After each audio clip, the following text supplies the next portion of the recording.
Bonjour, il y aura 15 jours demain, quitter ce monde une grande dame, une africaine de cœur, dont bien sûr nous ne parlons ici que pour sacrifier à un devoir, payer chichement, certes, une dette immense. Un legs qu'il nous faudra mériter avant d'oser le revendiquer. Celle que le professeur Amadouli, retraité comme elle de la faculté de lettres et sciences humaines, a surnommée la mère porteuse de la littérature africaine d'expression française, Liliane Kestello, Fongang pour la nommer, est en train de confirmer, malgré certaines vies, la mort les transforme en destin. Si nous lui devons beaucoup, nous ne la connaissons que très peu, et c'est pourquoi est suffisant ce que nous en avons ici d'ores et déjà dit. Pour le reste, des personnes mieux placées que nous, ses collègues, dont beaucoup se réclament ses disciples d'abord, ont commencé à lui rendre un hommage d'une profondeur que nous ne pourrions égaler et on peut gager que cela va continuer. Longtemps encore. Le Soleil d'hier, lundi 12 mars, en reproduisant des échanges entre un groupe d'universitaires, enseignants et chercheurs des quatre coins du monde, lève un coin du voile sur le fabuleux destin de cette femme exceptionnelle que sa mort va progressivement exposer aux yeux du monde. Un florilège de témoignages de grandes qualités intellectuelles et de profondeur émotionnelle. Avec le décès de Madame Kestello, dit Pape Samba Diop, Université de Créteil, c'est le pilier central de la maison Études africaines qui s'effondre.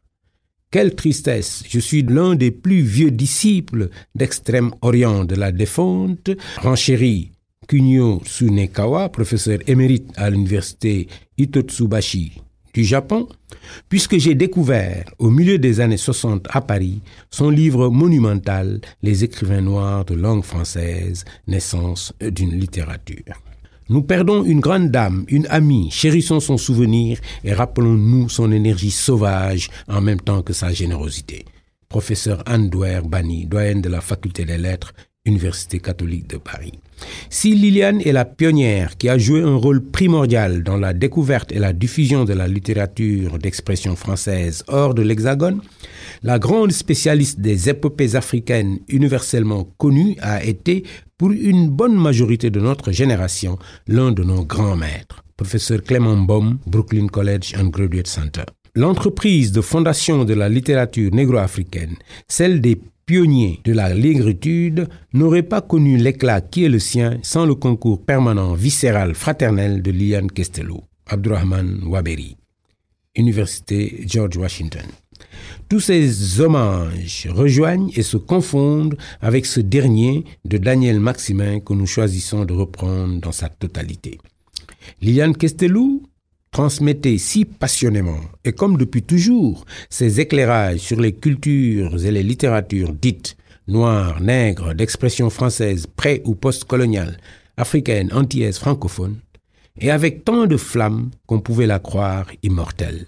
Une Eurydice remontée bien vive des enfers coloniaux et des paradis ratés, protégée par tous ces bienveillants orphées noirs, accueillant à ses analyses sans monnayage de pour ou contre. Fille tigresse, couleur négritude, s'érigeant en compagne d'origine de leur renaissance, se posant en héritière sourcilleuse de leur postérité qu'elle a inlassablement accompagnée de sa prime jeunesse jusqu'à ses tout derniers instants. Que son départ soit pour nous tous l'occasion de réchauffer ses braises en fidélité vive aux morts qui ne sont pas morts, comme tous ces poètes aimés, ces étoiles mortes ou vives dont les lumières éclairent l'avenir au-delà de leur seule vie, dans la précieuse vitalité de leurs œuvres dont elle a, avec tant d'amour, contribué à la pérennité du rayonnement.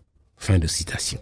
Ce dont je peux témoigner à partir de cet hommage de Maximin, que Liliane aurait aimé pour son lyrisme enlevé, c'est que cette dame, jusqu'à son dernier souffle et pour un service qui n'ajoutera pas le poids d'un grain de sable à son immense œuvre intellectuelle, a donné un dernier coup de sa griffe précieuse au coin d'une œuvre littéraire africaine d'un apprenti poète, un parfait débutant, votre serviteur. Mais ça, c'est une autre histoire que d'autres raconteront ou ne raconteront pas.